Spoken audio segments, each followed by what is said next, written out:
All right, it is a Thursday morning, which means it is time for meditation Q&A, questions about meditation. Um, I'm going to do this every week, I think, use Thursdays to focus on specific questions about meditation practice.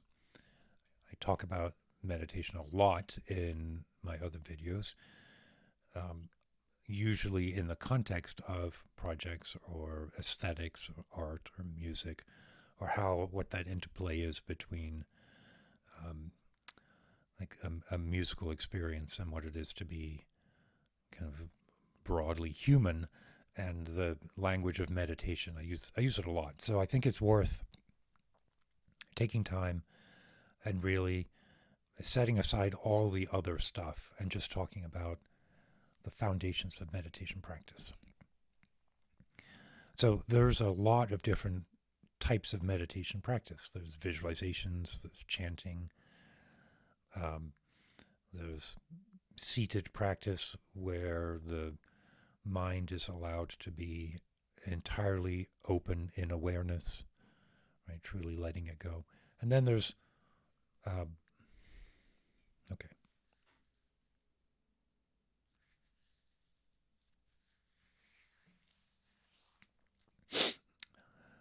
All right, good morning. It is Thursday, and that means it is time for meditation questions, and if not answers, at least a bit of discussion.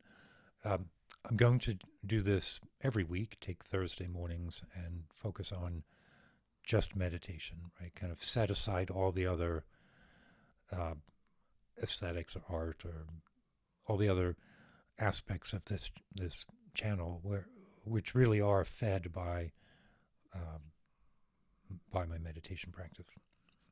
Kind of different ways of exploring, but I think it's helpful to um, let some of that kind of aesthetic framework, put that aside and focus on meditation. So every Thursday, if you have questions about meditation, drop them over as a comment on this video or on any video, and I will start to move through them.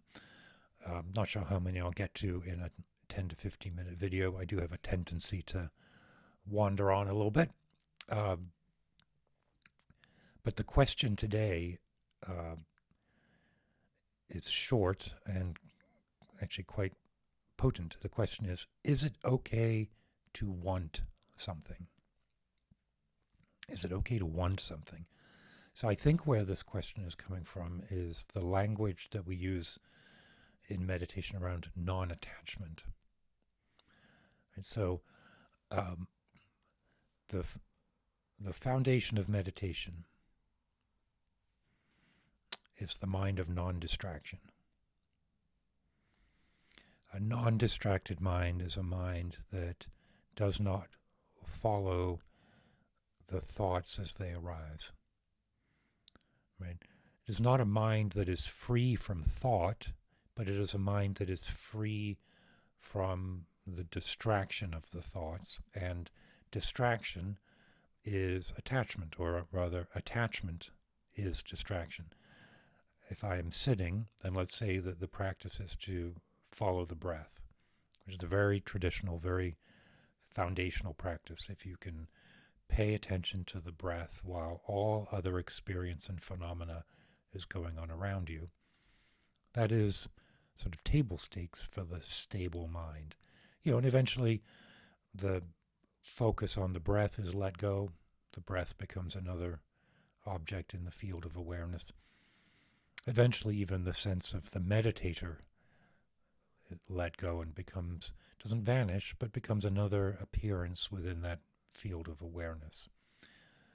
But it all begins with the ability to focus on an object, and the breath is a very traditional object to focus on. It could be, it could be a point on the wall. It could be an object, literally an object. But the breath is a very,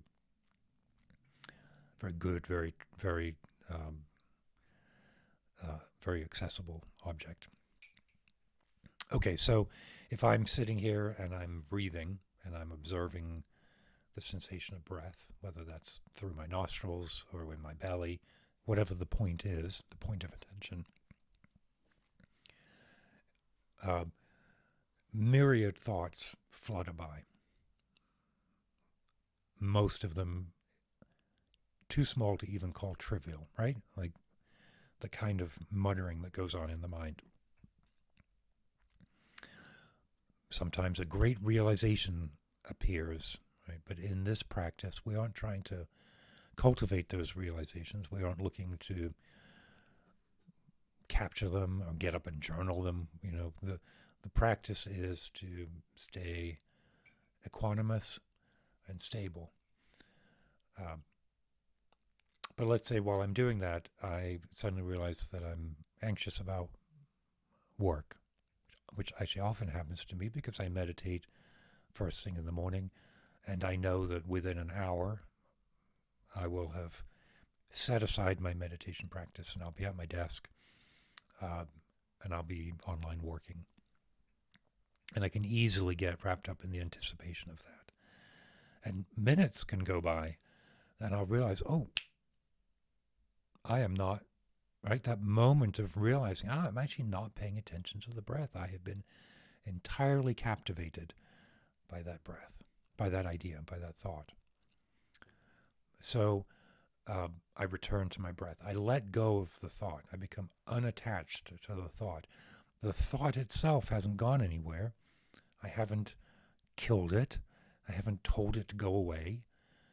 I haven't even said that it's not important. What I have done is said it's not the breath. And so I'm not going to follow it.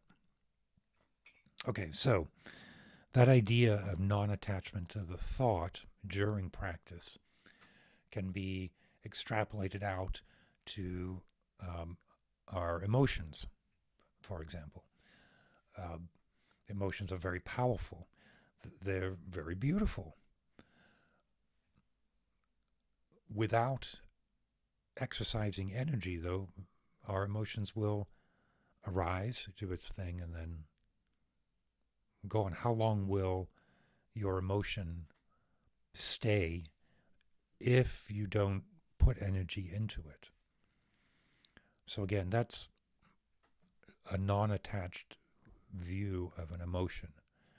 Nobody should feel punished for feeling an emotion. We'll get, you can see where I'm going to with the actual question, right? If I feel love, if I feel anger, if I feel any of the primary emotions, there's nothing wrong with feeling the emotions, right? But can we allow them to be as they are without interjecting additional story or additional importance to that emotion, right? My frustration in the moment, my sense of being blocked, or my sense of whatever the case is that you're feeling, is what it is. It doesn't need me to then say, if I don't deal with this now, I'm going to get laid off and I won't have a job in a year, and what are we going to do, right? The extension of the narrative of the emotion is what I'm calling the attachment to the emotion. The emotion itself can arise, do its thing, be experienced, be appreciated, and then it will move on. Okay, so what about if I want something, like the question asked? I want a new synthesizer, right? Or I want another cup of coffee.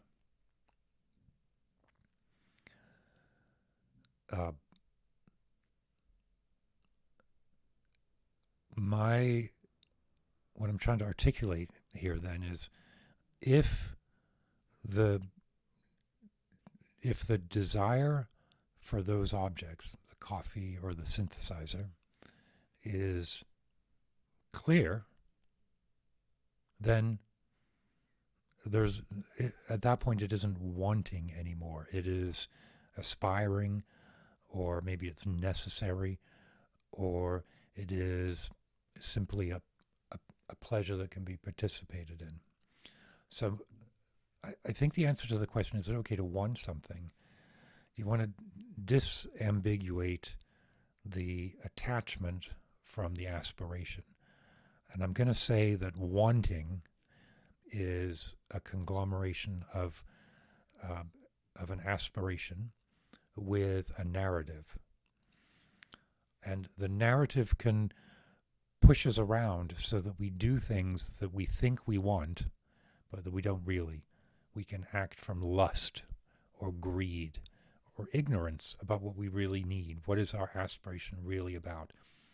I want to buy a new synthesizer. Well, do I really, or do I really want to be more creative and writing music and creating wonderful, beautiful sounds? And if that's the aspiration, maybe buying the new synthesizer is the necessary step to take, but more likely it is taking advantage of the instruments and the time that I already have. You see what I'm saying, right? Like it's really important to scrutinize what's being presented as a want or a desire, and separating the underlying aspiration from the story that's being told around it. Buying a new synthesizer or drinking a cup of coffee are wonderful things to do, right? I think Buddhism gets a bad rap sometimes as being sort of negative about the joys of the planet, and I think that's part of the. If I'm reading between the lines of the question, maybe there's some reference to that as well. The pleasures of being embodied, which, to continue the analogy or to continue the example, includes drinking coffee in the morning, or includes making music with electronic instruments and synthesizers. Those are just as much part of the Dharma, I think, as anything, if they are part of the Dharma and not part of some occluded alternative, right? I'm making this sound a lot more complicated than it really is, and I hope that that's what comes out of this, is that the desire for something is always made up of two parts: an aspiration that comes from the deepest unfolding of our being and our karma, and that should be acknowledged and recognized. And if all else is good, follow it. But let's make sure that it's not a substitute for something else.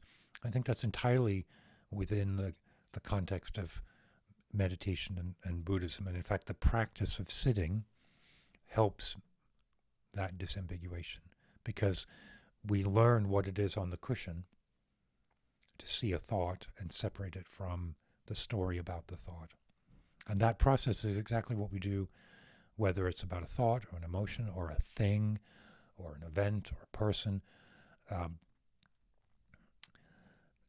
Use the time on the cushion, right, which is very controlled and very, it cultivates stability. Use that to extend out, and apply that to whatever it is that you're wanting. The question didn't say anything about what it is, but I'm assuming it's a material object of some kind. Anyway, I hope that